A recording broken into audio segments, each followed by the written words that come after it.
Welcome to my channel. ಎಲ್ಲರೂ ಹೇಗಿದ್ದೀರಾ? So ನಾನಿವತ್ತು ಒಂದು ಹೆಲ್ದಿಯಾಗಿರುವಂಥ ಮತ್ತು ಟೇಸ್ಟಿಯಾಗಿರುವಂಥ ರೆಸಿಪಿಯನ್ನು ತೋರಿಸ್ತಾ ಇದ್ದೀನಿ. ಸೊ ನಾನಿವತ್ತು ಪಪ್ಪು ರೆಸಿಪಿಯನ್ನು ತೋರಿಸ್ತಾ ಇದ್ದೀನಿ. ಫೇಮಸ್ ಆಗಿರುವಂತಹ ಪಾಲಕ್ ಪಪ್ಪು ರೆಸಿಪಿಯನ್ನು ಹೆಲ್ದಿಯಾಗಿ ಯಾವ ಥರ ಮಾಡ್ಕೊಳ್ಳೋದು ಅಂತ ತೋರಿಸ್ತಾ ಇದ್ದೀನಿ. ನಾನಿಲ್ಲಿ ಫಸ್ಟು ಬೇಳೆಗಳನ್ನು ನೆನೆಸಿಟ್ಟಿದ್ದೆ. ನಾನಿಲ್ಲಿ 3 ರೀತಿಯಾಗಿದ್ದಂತಹ ಬೇಳೆಗಳನ್ನು ನೆನೆಸಿ ಇಟ್ಟಿದ್ದೆ. ನಾನಿಲ್ಲಿ ತೊಗರಿಬೇಳೆ, ಮೈಸೂರು ಬೇಳೆ, ಆಮೇಲೆ ಹೆಸರುಬೇಳೆ ಮೂರನ್ನು ಸಮ ಪ್ರಮಾಣದಲ್ಲಿ, ಅಂದರೆ ಮೂರನ್ನು ಒಂದೊಂದು ಕಪ್ ಆಗೋಷ್ಟು ನಾನು ನೆನೆಸಿ ಇಟ್ಟಿದ್ದೆ. ಇದನ್ನು ಒಂದು ಅಟ್ಲೀಸ್ಟ್ 2 ಗಂಟೆಗಳಾದರೂ ನೆನೆಸಿಡಬೇಕು. ಸೊ ನೆನೆಸಿಟ್ಟಿರುವಂತಹ ಬೇಳೆಗಳನ್ನು ನೀರು ಸಮೇತನ ಹಾಕಿ ನಾವು ಕುಕ್ಕರ್ ಮಾಡ್ಕೋಬೇಕು.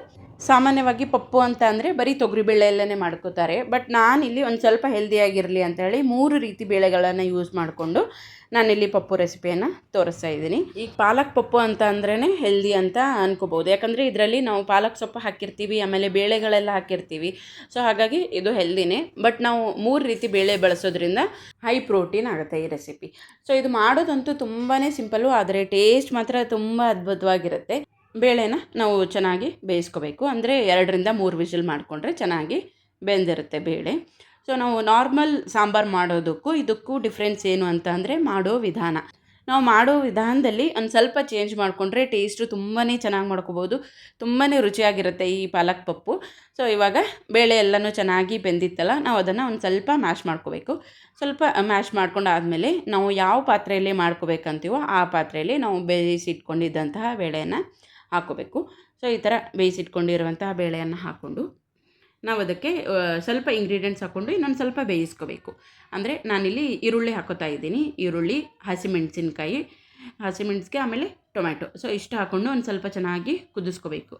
ಫಸ್ಟ್ ಈ ಥರ ಮಾಡಿಕೊಂಡು ಬೇಯಿಸ್ಕೊಳ್ಳೋದ್ರಿಂದ ಆ ಈರುಳ್ಳಿ ಟೇಸ್ಟು ಆಮೇಲೆ ಹಸಿಮೆಣಸಿನ್ಕಾಯಿ ಹಾಕಿರುವಂಥ ಟೇಸ್ಟು ತುಂಬಾ ಚೆನ್ನಾಗಿ ಬರುತ್ತೆ.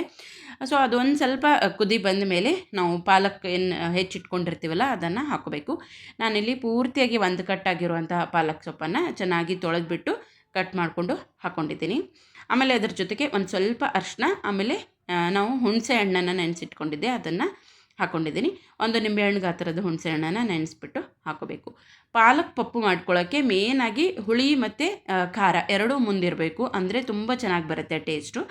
ಆಮೇಲೆ ಅದಕ್ಕೆ ರುಚಿಗೆ ತಕ್ಕಷ್ಟು ಉಪ್ಪು.